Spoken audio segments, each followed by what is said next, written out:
Alors aujourd'hui, on va échanger ensemble sur les différentes bonnes pratiques qui ont été mises en place dans ces différents établissements pour réduire justement cette empreinte carbone et optimiser tous ces déplacements. Donc on va ensemble identifier des pratiques exemplaires qui ont été mises en place, que vous allez nous évoquer aujourd'hui, partager des approches collaboratives que vous avez élaborées pour impliquer vos collaborateurs, pour impliquer les apprenants et les entreprises dans une démarche durable. Et aussi, à la fin, ensemble partager peut-être vous, ce que vous mettez en place dans vos établissements et qu'on puisse s'inspirer les uns des autres. Donc déjà, dans un premier temps, je vous laisse vous présenter un petit peu plus amplement, nous présenter vos structures et après on pourra regarder ensemble et faire un tour de table sur les initiatives concrètes qui sont mises en place pour réduire cette empreinte carbone à cause des déplacements. Je vous en prie, Jean-François. Donc Jean-François Desbonnets, je suis directeur du CFA régional Jean Bosco. C'est un CFA hors les murs, c'est-à-dire que c'est une tête de réseau qui fédère un certain nombre de centres de formation qu'on appelle UFA. Donc on a 56 UFA répartis sur l'ensemble du territoire Hauts-de-France. Donc on est présent sur l'ensemble des territoires. Notre spécificité, c'est que nos UFA sont adossés à des lycées de l'enseignement catholique. Voilà, donc on accueille 5600 apprentis du niveau CAP à Bac plus 5, avec une répartition bac, infra-bac à peu près 40% et post-bac 60%, avec une augmentation quand même, comme on l'a pu le constater au niveau national, du supérieur en apprentissage. Voilà, donc je pense qu'on est bien placé pour pouvoir accompagner nos jeunes sur une approche RSE et une prise de conscience des impacts climatiques et de voir comment ensemble, sur nos territoires, on peut essayer de faire quelque chose. Voilà. Et est-ce que du coup, vous pouvez nous expliquer ce que pour l'instant vous mettez en place au CFA Jean Bosco? D'abord, si j'avais bien compris, c'est auprès de vos collaborateurs dans un premier temps? Oui, en fait, on travaille sur les 3 niveaux sur cette approche-là. D'abord sur la tête de réseau, ce qui permet d'être un peu exemplaire et d'emmener l'ensemble du réseau avec nous. Bien sûr, au niveau des établissements, j'expliquerai comment on arrive à essayer de sensibiliser et d'emmener l'ensemble des établissements dans cette démarche.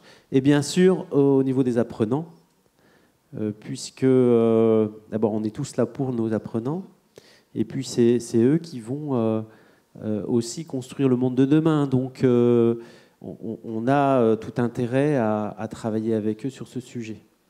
Donc en ce qui concerne la tête de réseau, on a eu une approche un peu globale de la RSE, bien sûr sur la mobilité, mais sur l'approche RSE en se disant comment améliorer les conditions et l'organisation au travail pour avoir un impact positif sur cette question, mais aussi sur la charge mentale de nos collaborateurs. Essayer d'équilibrer la charge mentale perso avec la pro. Voilà.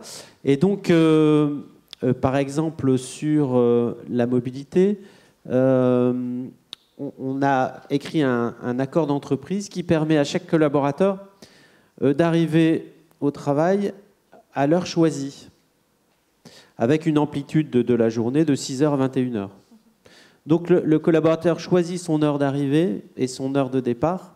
Il peut télétravailler tôt le matin chez lui et arriver un peu plus tard au travail, partir un peu plus tôt du travail et télétravailler à la maison, ce qui évite, qui réduit les temps de trajet, parce que vous connaissez, nous on est basé à la Haute-Borne, Villeneuve d'Ascq, donc c'est la misère pour rentrer, c'est la misère pour sortir, mais bon, quel que soit l'endroit de la métropole lilloise, c'est le même constat. Et donc le fait de gérer cette amplitude horaire nous permet déjà de choisir la bonne heure pour venir. Donc ça a déjà un effet sur l'impact carbone. Ensuite, on a une amplitude à la semaine. Voilà, on choisit du lundi au samedi. Voilà, on cale ces 35 heures dans cette amplitude horaire. Chaque collaborateur a accès à l'établissement facilement. On peut permettre également des journées à 4 jours, des semaines à 4 jours, pardon. On a équipé, pour ceux qui sont en contact avec les établissements, les développeurs de l'apprentissage, on a équipé les véhicules hybrides. Et puis, on essaye de favoriser aussi le transport en commun, en louant des vélos électriques entre la station métro 4 cantons et la Haute-Borne. Donc pour chaque collaborateur qui veut utiliser le train et le métro, puis le vélo électrique pour venir jusqu'à nous. Et enfin, on permet de faire du télétravail n'importe où, n'importe quand, à partir du moment où il n'y a pas d'impact sur le service dans lequel on travaille et pour les partenaires avec qui on travaille. Donc nos UFA, évidemment, mais aussi les partenaires externes. À partir du moment où on a posé ces conditions, tout est libre. Voilà.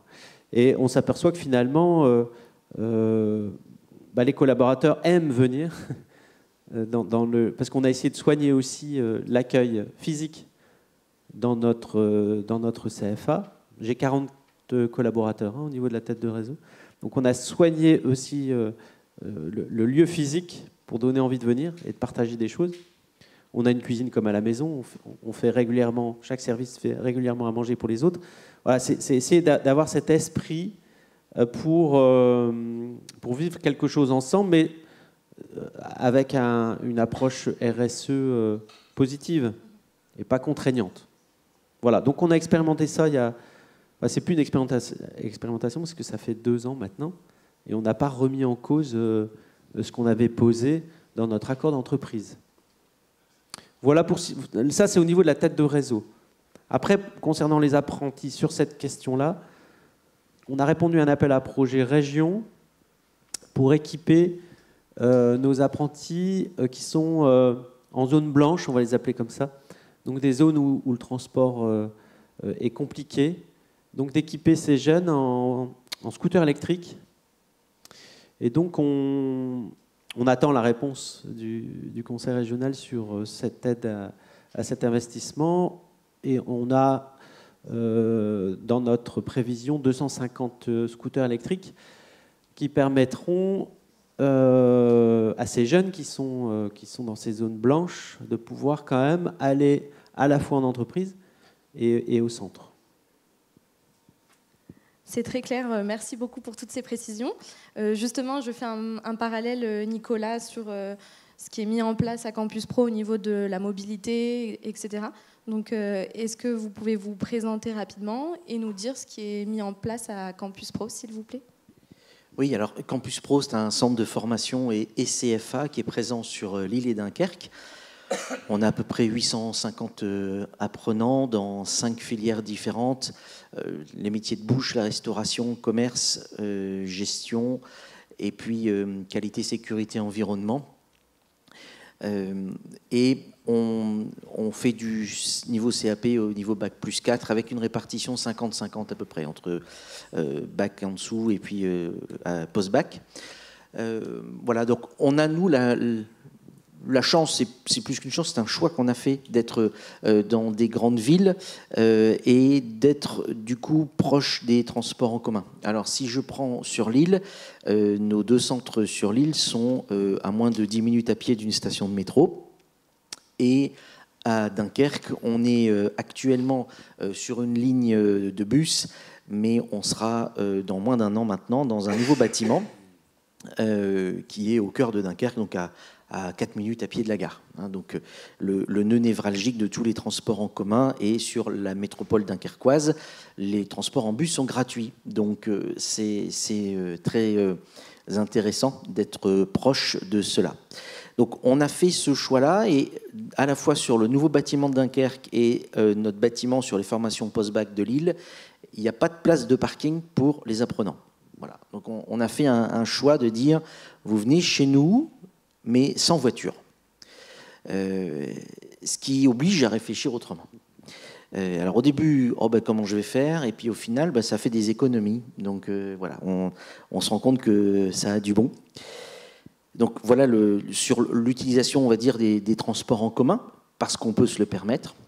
Deuxième chose, on travaille aujourd'hui sur un projet de mobilité douce, aussi bien pour les apprentis que pour les collaborateurs, avec l'intensification de l'usage du vélo et du covoiturage.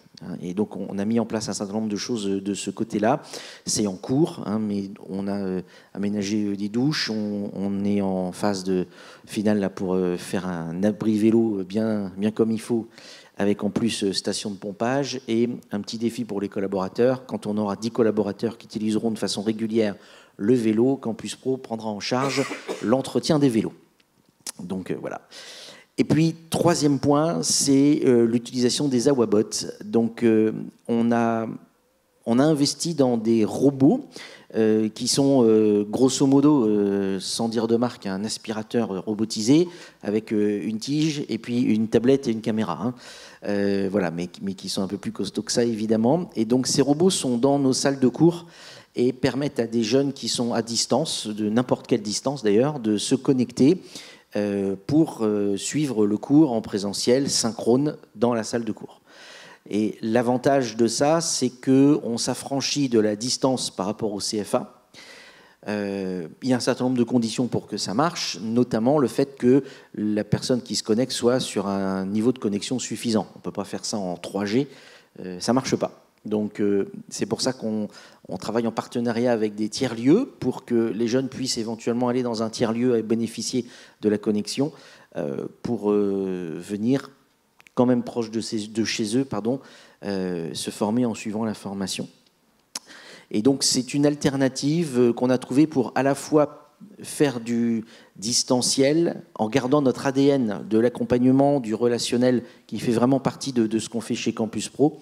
Et puis, c'est aussi une solution à la problématique de la mobilité, puisque vous avez utilisé les scooters électriques, et nous, on fait cette option-là donc de connexion à distance pour ceux qui sont loin, avec un gros avantage, c'est qu'on n'est pas obligé d'avoir 10, 15 personnes proches les unes des autres pour lancer une formation. On peut lancer une formation avec une personne quelque part. Voilà, donc c'est une autre manière de répondre. Est-ce que justement vous avez des premiers retours des apprenants sur cette utilisation des robots pour le distanciel? Est-ce qu'ils en sont convaincus? Comment ça se passe? Alors, déjà, ce qu'on peut dire, c'est que c'est très séduisant pour les jeunes, parce que c'est très facile d'utilisation, c'est marrant d'avoir un robot en salle de cours qui se balade. Pour faire des travaux de groupe, il suffit d'aller avec le groupe. On peut poser des questions aux formateurs, on peut suivre ce qui se passe, donc ça c'est marrant, voilà. Et donc il y a ce côté fun au départ.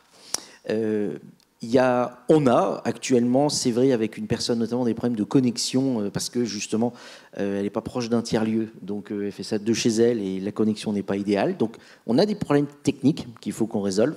Et après, pour ceux qui utilisent, là ça fait maintenant un peu plus de 2 mois que les formations ont démarré, ils se rendent compte que ça ne simplifie pas la formation. C'est-à-dire que ce n'est pas forcément plus complexe, mais le robot n'apprend pas à notre place. Et au début, c'est fun, puis après, on se rend compte qu'il faut quand même apprendre, il faut quand même travailler, il faut quand même prendre des notes, il faut quand même faire des exercices. Et donc, tout d'un coup, c'est plus aussi drôle. Voilà. Donc, il y a ceux qui s'accrochent et qui voient l'intérêt pour eux, et puis l'intérêt de la formation, mais j'ai envie de dire comme n'importe quelle formation. Et donc, une fois qu'on a passé le côté nouvelle techno, nouvel outil, on rentre finalement dans les problématiques de n'importe qui en formation. Est-ce que j'apprends bien? Est-ce que les cours sont intéressants? Les formateurs compétents? Ça correspond à mon projet, etc. etc. Donc voilà, j'ai envie de dire, passer cette vague-là, au bout de 2 mois, on commence à voir que finalement, ça peut effectivement se vivre au quotidien. Très bien, merci beaucoup pour ces précisions. J'aimerais faire un autre parallèle avec vous, Bruno. Donc, on a parlé là d'une solution qui nous permet d'améliorer le distanciel. J'aimerais que vous puissiez nous expliquer votre nouveau projet, donc Alexandria, qui plus tard sera également une solution pour améliorer et optimiser ces déplacements en amont des formations. Et n'hésitez pas à vous présenter également en tout début. Merci Lila. Alors oui, moi je suis donc Bruno Albanès, je suis le cofondateur de Nouvelles Ressources, qui a été créé il y a maintenant moins de 15 ans. Nous sommes un nouvel acteur dans la formation professionnelle. Avant, nous avions une association qui s'appelait Audace, et nous formions des gens qui voulaient entreprendre alors qu'ils n'avaient pas de projet. Et c'est cette pédagogie que nous avons transformée pour aujourd'hui être spécialistes dans la révélation des postures entrepreneuriales des individus. Et de cette révélation des postures entrepreneuriales, nous aidons les gens à se mettre en mode projet. Ça, c'est important pour que les apprenants puissent être dans une logique de mouvement très concrète. Premier point. Le deuxième point, j'y étais confronté personnellement en 2020, au début du Covid, à une expérience très très douloureuse. Je devais animer un module de formation avec l'Institut français de la mode, à Paris, avec des étudiants étrangers qui venaient du monde entier, de 18 pays, et le fait est que le Covid les a renvoyés chez eux, un peu plus vite que prévu. Et on m'a donc demandé néanmoins de faire ce module en distanciel, en anglais, avec une trentaine d'étudiants dans 18 pays. Et là, on m'a dit, on va faire ça sur Zoom. Zoom, ok, je vous resitue les choses. Hein. On ne faisait même pas encore d'apéro avec Zoom à l'époque. Hein. Et pour te faciliter les choses, on va couper le son et on va couper l'image. D'accord ? Si vous pensez que c'est mieux, allons-y. Je vais faire une formation d'une journée. Au bout de 3/4 d'heure, j'étais en sueur, je toussais, je pensais que j'avais le Covid. Et j'ai dit, je suis désolé, je peux plus. Imaginez la scène, hein, devant un écran noir, vous avez 30 gamins qui sont partout dans le monde, vous ne les voyez pas, vous ne les entendez pas, et vous devez faire une formation. J'ai beaucoup appris. J'ai beaucoup appris sur le distanciel et sur la façon dont il fallait gérer tout ça. Aujourd'hui, nous faisons des modules de formation exclusivement en distanciel. C'est-à-dire que ce n'est plus nous qui allons, ce n'est plus les apprenants qui se déplacent, nous allons chez les apprenants. On a la chance de travailler pour un grand groupe de la région, ADO pour ne pas le nommer. Et donc, nous avons mis en place, dès le Covid, des modules de formation distanciel, exclusivement distanciel. Je vais répondre à la question d'Alexandria parce que c'est la genèse de tout ça. Hein. Et donc, on s'est lancé là-dedans. Et au début, on a expérimenté, on a appris. Donc, on a fait des modules d'une journée. Puis, on s'est aperçu que ça ne pouvait pas fonctionner. Donc, on a divisé les modules d'une journée en 2 demi-journées. Et puis, d'un format de 4 jours, on est passé à 8 demi-journées. Aujourd'hui, ça fonctionne très bien. Et nous en sommes à la 8e promotion dans ce schéma-là. Alors, avec un public particulier, hein, c'est le public des salariés du groupe ADO. Et là, on entame une nouvelle démarche pour faire la même chose, mais toujours en distanciel, mais en cours du soir, de 17h à 21h30 ou 22h. C'est une expérience aussi qu'on va mener, grâce à la complicité de notre client, qui nous a demandé. Mais on réduit complètement l'optimisation des déplacements, puisque là, on fait tout ça à distance, et on va faire ça chez les gens. Fort de tout cela, on s'est dit, il y a quelque chose à creuser sur l'optimisation non seulement des déplacements, mais l'optimisation aussi de la formation, toucher plus de gens. Et on a répondu à l'appel à projet de la région, qui était Définov à l'époque, puis Connaissance Hauts-de-France. Et aujourd'hui, c'est notre projet Alexandria, que je vous invite à venir découvrir sur notre stand, ou à 13h45 dans un atelier juste à côté. On a rassemblé dans ce consortium plusieurs acteurs de la formation professionnelle, dont on a mis Nicolas, Campus Pro, Effort, les petits bilingues et d'autres acteurs. Et on a créé ce consortium en disant qu'est-ce qu'on peut faire maintenant pour réinventer la formation, pour qu'on puisse non seulement être complètement dans la démarche RSE, mais aussi dans cette logique où nous devons repenser la formation de demain. Et donc on a créé Alexandria. Alors, Alexandria, qu'est-ce que c'est ? C'est une plateforme type Booking, qui va recenser tous les OF, à qui on va proposer des apprenants, à qui on va participer à la sécurisation de leur parcours de formation, on va les aider à s'organiser, à monter leur dossier, et on va apporter aux OF des apprenants qui ont envie de monter un nouveau projet, qui ont envie de se former, d'acquérir de nouvelles compétences, bref, tous les besoins de la formation classique et usuelle. Et en plus, on ne touche à rien dans l'organisation de l'OF. C'est-à-dire qu'il n'est pas question pour nous de faire de l'ingérence dans les organismes de formation pour vous leur expliquer comment ils doivent faire. On peut faire aussi bien des formations en présentiel que des formations en distanciel. L'idée, c'est vraiment d'orienter le plus de personnes actifs, alors les actifs au sens RH du terme, hein, c'est-à-dire les gens qui cherchent à transformer, à améliorer leurs compétences professionnelles, des gens qui veulent changer de vie, des gens qui arrivent sur le marché du travail et qui cherchent à se former avant de trouver qui cherchent à se former avant de trouver un boulot. Bref, l'idée, c'est de rassembler sur cette plateforme aussi bien les secteurs économiques des métiers, puisque les métiers, vous le savez, la plupart des métiers n'existent pas encore. On va demander aux gens de se former à des métiers qui n'existent pas encore. Ça va être un peu compliqué si on raisonne comme ça. Donc il faut vraiment développer les soft skills, il faut développer pas mal de choses. Il faut surtout être très réactif par rapport aux besoins du marché. Et donc l'idée, c'est de mettre sur cette même plateforme, mais tu me complètes le propos avec tes mots, sur cette plateforme, nous mettons des secteurs d'activité économique, nous mettons des métiers en tension, nous mettons des organismes de formation, nous mettons des orientateurs, je ne sais pas si le mot est très précis, mais des gens qui vont orienter. Et on va utiliser plusieurs filtres, des questionnaires, l'IA, etc., pour pouvoir créer un parcours de formation personnalisé pour les apprenants, en allant chercher les meilleurs modules des organismes de formation et en sécurisant ce parcours de manière à ce que quand un jeune rentre en formation, un jeune ou un moins jeune, eh bien, il n'abandonne pas sa formation en cours de route parce que finalement, il s'est fourvoyé. Voilà, je ne sais pas si j'étais très clair. C'est pour ça que je vous invite à venir sur notre stand pour voir la plateforme, ça sera plus clair. Mais Nicolas, tu veux peut-être compléter Oui, mais ce qu'on peut dire aussi, c'est que les formations en question, ça peut être une formation d'1 heure, mais ça peut être aussi des formations de 2 ans. Hein, on est sur des choses qui sont uniquement de l'approfondissement, de travailler sur une soft skills, sur de l'anglais, etc. Mais ça peut être aussi sur du diplômant.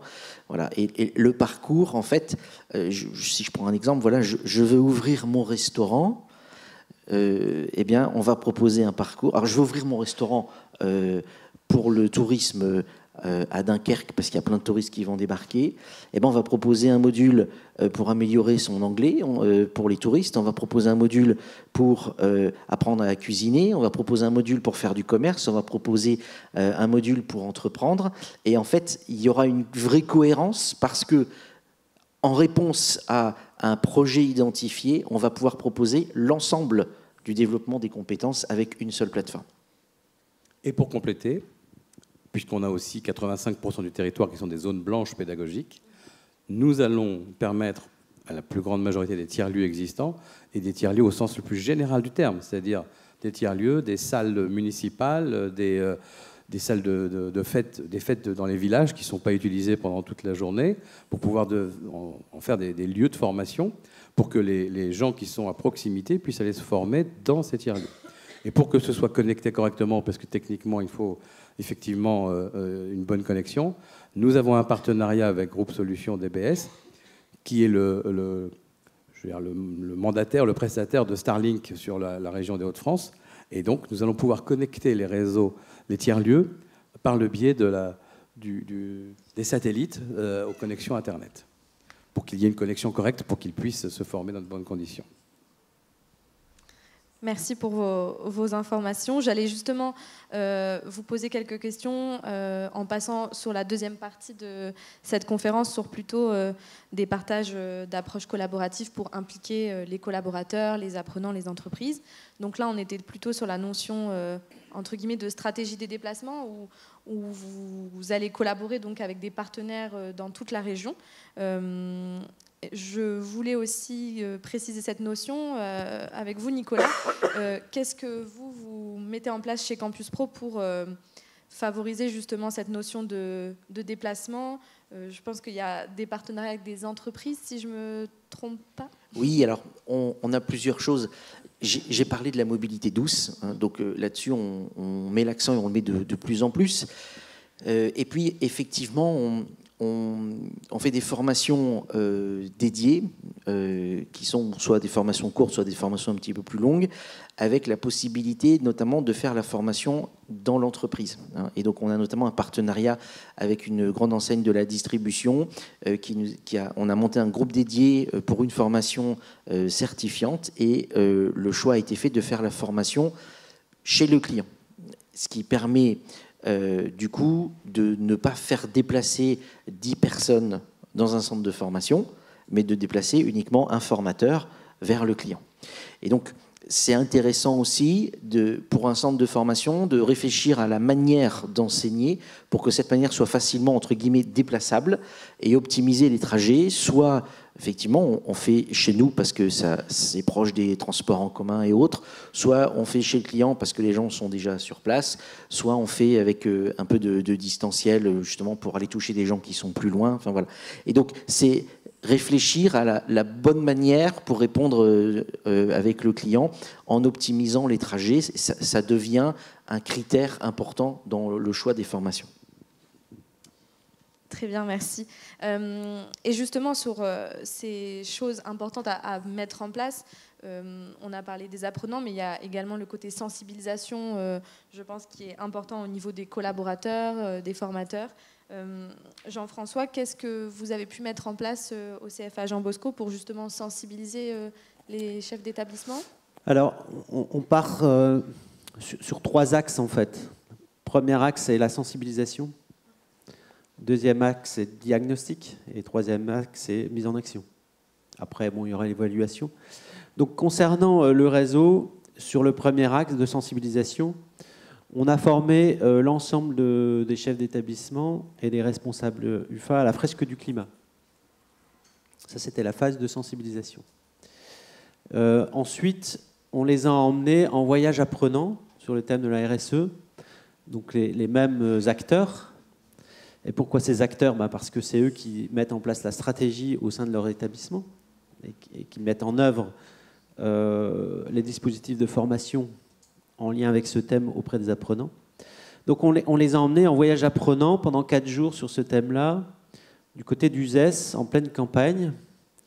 Alors pour la petite histoire, on les a emmenés dans un camp entouré de vignes, et on les a logés en tipi, avec des toilettes sèches et des douches Décathlon. Je ne sais pas si vous connaissez les douches Décathlon.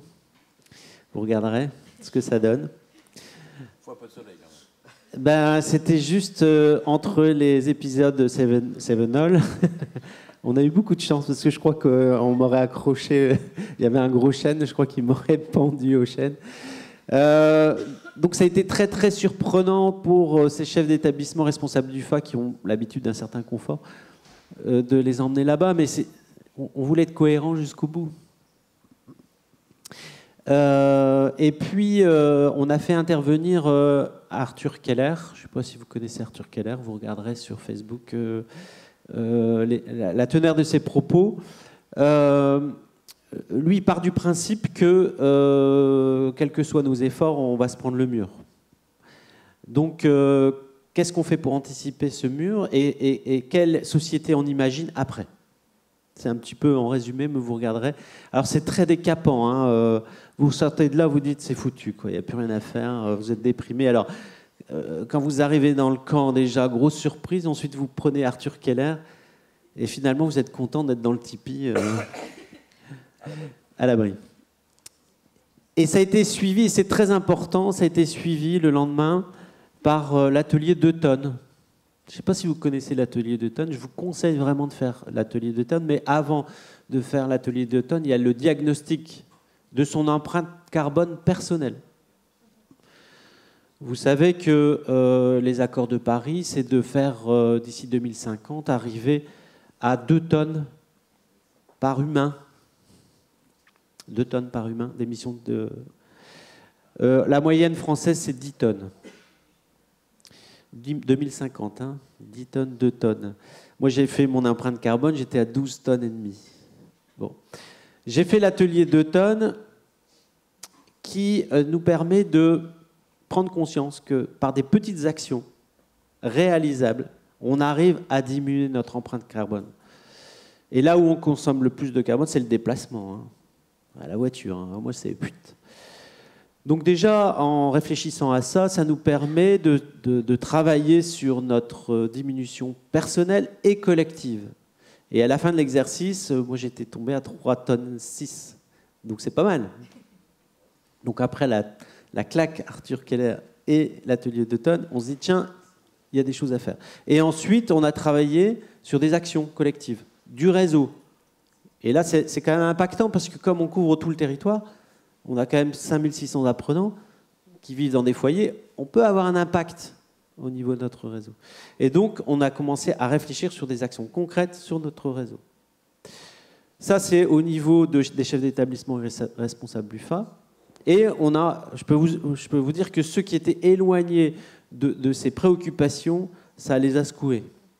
Ceux qui étaient déjà sensibilisés, ça les a renforcés. Mais on est tous sortis différents de cette aventure, je peux vous le dire. On a une témoin qui est dans la salle. Et pour les apprenants, on va faire la même chose, puisque à partir de 2025, là aussi c'est en réponse à un appel à projet région, on voudrait sensibiliser l'ensemble de nos apprenants à la fresque du climat sur 2 ans. Sensibilisation. Et ensuite... on sera sur le diagnostic et ensuite la mise en action. Mais bien sûr, la mise en action, elle va être collective et impulsée par les chefs d'établissement responsables du FA. C'est pour ça qu'on a commencé par eux. Parce que si la direction n'est pas sensibilisée à ça, il ne se passera rien, quoi. Même si on a des bonnes volontés dans nos équipes, des formateurs qui sont motivés, qui ont envie, si la direction est éloignée de ça, ils n'auront rien pour travailler. Et donc, on ne pourra pas toucher les jeunes. Voilà. Et si nous, on n'est pas exemplaires sur ces sujets-là, ça sera difficile d'emmener... Et d'ailleurs, les jeunes sont parfois plus exemplaires que nous. Donc, voilà. Alors, pour nous, c'est une démarche assez récente, hein, puisqu'on a démarré ça au niveau du réseau il y a à peine 6 mois. Mais là, on envoie du lourd, quoi. Parce que quand on prend conscience de ce qui va nous arriver, on se dit, bon, ouais, on a intérêt à bouger quand même. Hein. Voilà. Merci pour toutes ces précisions. Justement, Nicolas, vous, chez Campus Pro, vous souhaitez également inclure un module pour les apprenants. Quel est l'objectif de ce module, s'il vous plaît ? C'est la même réflexion de fond, hein, clairement. On est 2 actionnaires à Campus Pro très impliqués dans ce qui est écologie intégrale. C'est quelque chose qui nous tient vraiment à cœur. Et... on souhaite que tous ceux qu'on forme aient conscience de leur impact à la fois sur l'environnement, on va dire l'impact négatif de ce qu'on produit, de ce qu'on abîme, mais aussi l'impact positif de ce qu'on peut transformer. Alors, le choix qu'on a fait, c'est d'utiliser notre plateforme LMS qu'on a appelée Capucine, c'est un joli nom de fleur, et on a créé un module RSE, qui est vraiment une introduction à ces notions-là. Et il sera obligatoire à partir de la rentrée prochaine pour l'ensemble de nos apprenants. Donc, indépendant de toute formation, ça ne rentre pas dans les programmes, soyons clairs. Donc, c'est un module de mémoire 12 heures qui sera obligatoire. L'objectif étant que chacun passe par ça pour une prise de conscience, se pose les bonnes questions, et puis est dans sa pratique professionnelle et sa vie personnelle déjà des bases pour être acteur du changement. Donc on est passé par ce module-là parce que ça nous a paru trop complexe de le mettre en œuvre sous forme d'une formation obligatoire en présentiel, parce qu'on est déjà charrette sur beaucoup de choses en termes de durée de formation. Et donc là, ça nous a paru le mieux comme ça. Maintenant, ça ne veut pas dire qu'on ne fera pas autre chose, mais au moins on démarre avec ça. Oui, pour une première année, après vous allez voir comment ça évolue. C'est très clair. Merci beaucoup. Donc on a vu un peu sur le levier plutôt stratégique des déplacements, sur le levier sensibilisation. Et après avoir mis en place toutes ces actions, il y a un levier qui est important, c'est mesurer justement l'impact des actions. Donc qu'est-ce que vous prévoyez, messieurs, à ce sujet, au niveau de la mesure, pour se rendre compte de l'impact des actions qui ont été mises en place? Alors nous concernant, on a inclus la mesure de l'impact avec toute une démarche d'analyse de territoire. Donc c'est plus large, mais ça englobe les impacts environnementaux. Donc je m'explique. En fait, dans notre démarche d'analyse de territoire, on diagnostique et on analyse les besoins du territoire en termes de formation, de niveau, en fonction d'un certain nombre d'indicateurs démographiques, économiques et environnementaux. À partir de ce diagnostic, on met en œuvre des formations qui répondent aux besoins du territoire. Et pour répondre à votre question, on est en train d'établir, c'est fait maintenant, mais on est en train de l'éprouver, on a créé un certain nombre d'indicateurs pour mesurer la création de valeur de nos formations, à l'issue de la formation, sur les territoires, dont des indicateurs environnementaux. Ce qui permettra de mesurer l'impact de nos formations sur un certain nombre d'indicateurs économiques, sociaux et environnementaux. Voilà. Donc, ça, c'est à titre expérimental, financé en partie par la région. Notre référentiel d'indicateurs est fait. On a lancé l'expérimentation sur 5 UFA. Donc on va passer à la phase d'industrialisation de notre système. La complexité de cette affaire, c'est de récupérer la donnée à l'issue de nos formations. Donc on y travaille aussi. Mais voilà un petit peu comment on va essayer de mesurer. Alors après, il y a aussi les diagnostics de chaque établissement sur l'empreinte carbone, avec des logiciels qui existent, qui permettent de mesurer notre empreinte carbone et de définir les axes de progrès. Donc à la fois, on essaye de mesurer l'impact de nos formations sur les territoires, et puis bien sûr l'impact de notre activité, de notre fonctionnement avec l'empreinte carbone, diagnostic de l'empreinte carbone. Voilà. Merci. Alors chez Campus Pro, je suis un petit peu masochiste. On fait beaucoup de transformations en ce moment. Donc on construit un nouveau bâtiment à Dunkerque qui est vraiment très éco-énergique. On a refait tous les groupes de froid de nos ateliers à Lille. On a transformé en partie notre bâtiment au niveau de Rallille. On met en place le vélo, etc., etc. Le choix que j'ai fait, c'est de ne pas faire de bilan carbone avant ces transformations-là, histoire de ne pas se dire, quand on en fait un deuxième, oh ben ça va, on a bien avancé. Donc, en fait, on fait ces transformations, on aura terminé, grosso modo, fin 2025, et à ce moment-là, on fera un bilan carbone. On verra déjà comment on se situe par rapport à ce qui se passe dans le monde de la formation. J'ose espérer qu'on sera plutôt parmi les bons élèves, mais ce sera l'occasion de voir. Et l'idée sera, une fois qu'on aura fait ce bilan carbone, après avoir fait des grosses transformations, de se reposer la question. Et alors maintenant, comment on va encore plus loin?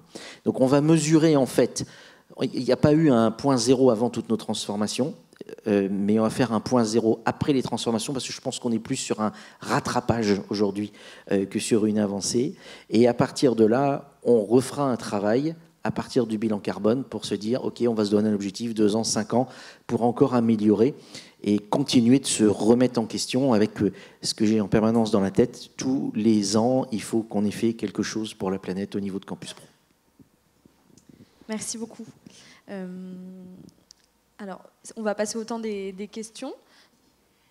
Oui, bonjour. J'avais une question. Est-ce que vous avez pris en compte, est-ce qu'il y a des études qui ont été menées pour faire une comparaison entre la décarbonation, et souvent on pense effectivement formation à distance, et des multiplications des lieux de formation? Alors, vous avez évoqué les tiers-lieux, mais voilà, la question que je me pose, c'est est-ce qu'il existe des études développement de la formation à distance, où on peut à ce moment-là isoler aussi certains stagiaires, et démultiplication des lieux de formation, implantation, on a parlé de zones blanches aussi tout à l'heure. Voilà, est-ce qu'il existe des études, ou est-ce que vous avez vous-même regardé cet impact? Alors, à ma connaissance, il n'y en a pas, mais je n'ai pas la science infuse sur ce sujet. Ce que je peux vous dire, c'est qu'on a réfléchi, nous, en termes, juste pour Campus Pro, à l'opportunité, effectivement, de démultiplier des centres. Il y a un double impact. Il y a un impact économique et il y a un impact écologique. Il y a aussi un impact sociétal. Donc, on va dire 3, effectivement, sur résoudre la problématique des zones blanches. Compte tenu de nos capacités, ce qui nous a semblé le plus intéressant, c'est effectivement ces robots qui ont un investissement raisonnable, qui permettent d'aller chercher des personnes de façon isolée et qui ne nécessitent pas de bâtiments supplémentaires ni de ressources. Enfin, ça prend des ressources numériques puisque le robot est connecté, etc. Mais ça reste très raisonnable par rapport à un serveur avec des données qui tournent. Donc, on n'a pas fait d'études à proprement parler, on ne s'est pas appuyé sur des études existantes, mais on a fait, nous, une réflexion, on a étudié pour notre cas particulier ce qui nous semblait le plus judicieux. Oui, alors nous, on n'est pas trop concernés par le distanciel, et c'est en plus une volonté stratégique, parce qu'on maille le territoire.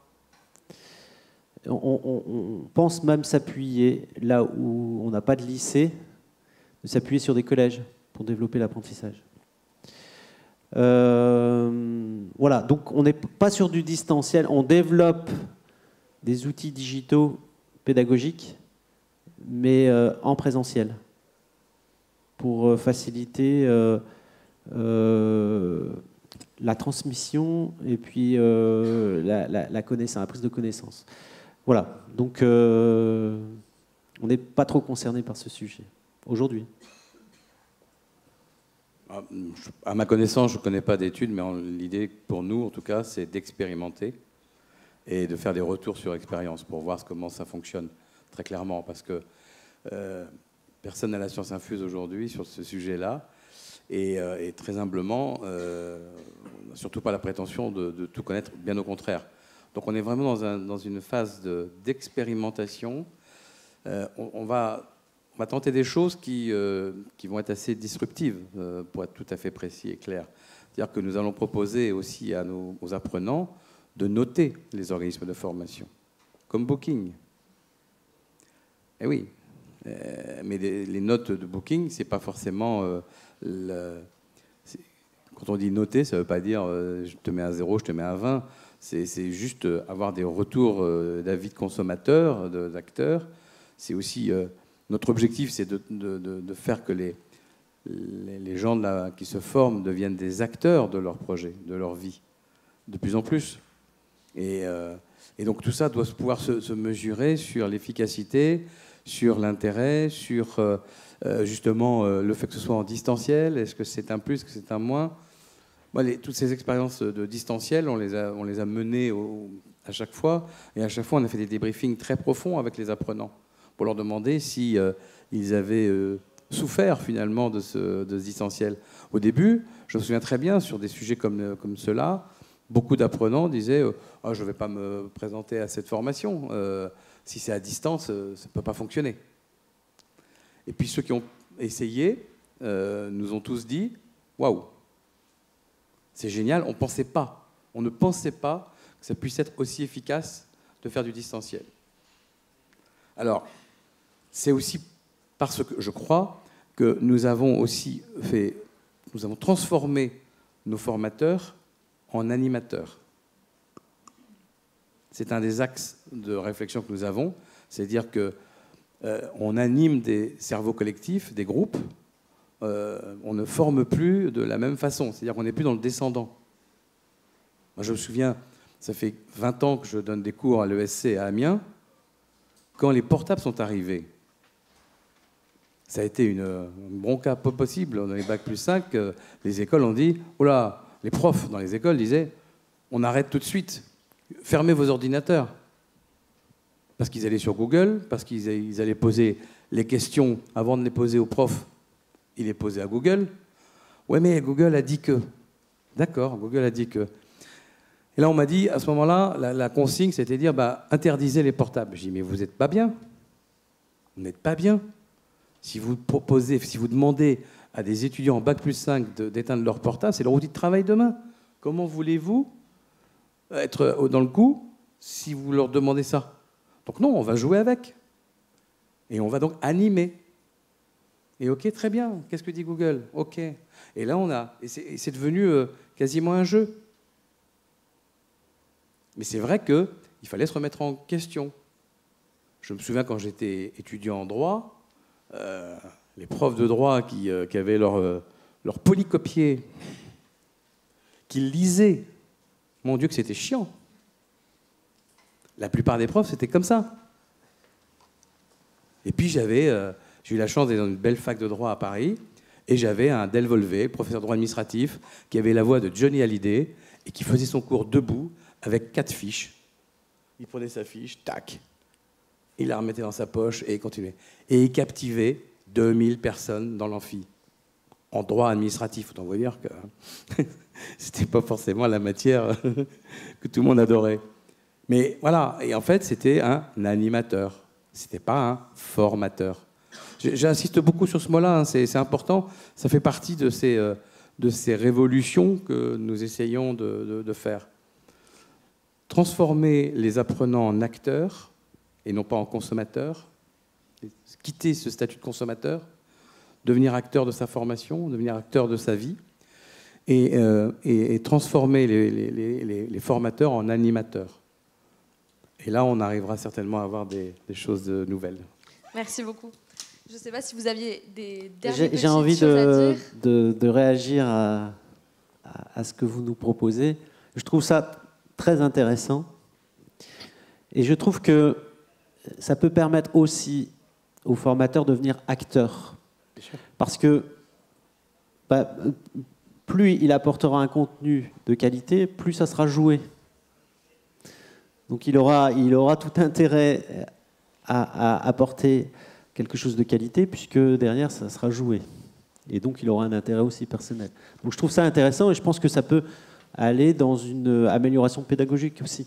Je pense, oui. Donc c'est tout à fait intéressant, et c'est marrant parce que nous, on réfléchit à favoriser la création de contenu dans notre réseau en partant du principe que les pépites sont chez nous, que la qualité pédagogique, elle est chez nous, et elle n'est pas chez Hachette ou chez Nathan ou chez voilà. Et donc on réfléchit à ce modèle d'intéressement pour produire et maintenir.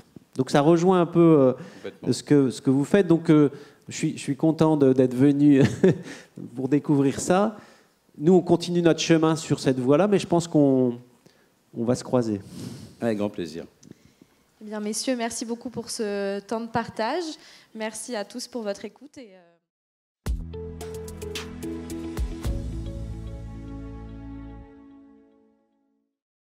Si vous avez apprécié cette vidéo, abonnez-vous à notre chaîne, cliquez sur le bouton j'aime ou laissez-nous un commentaire.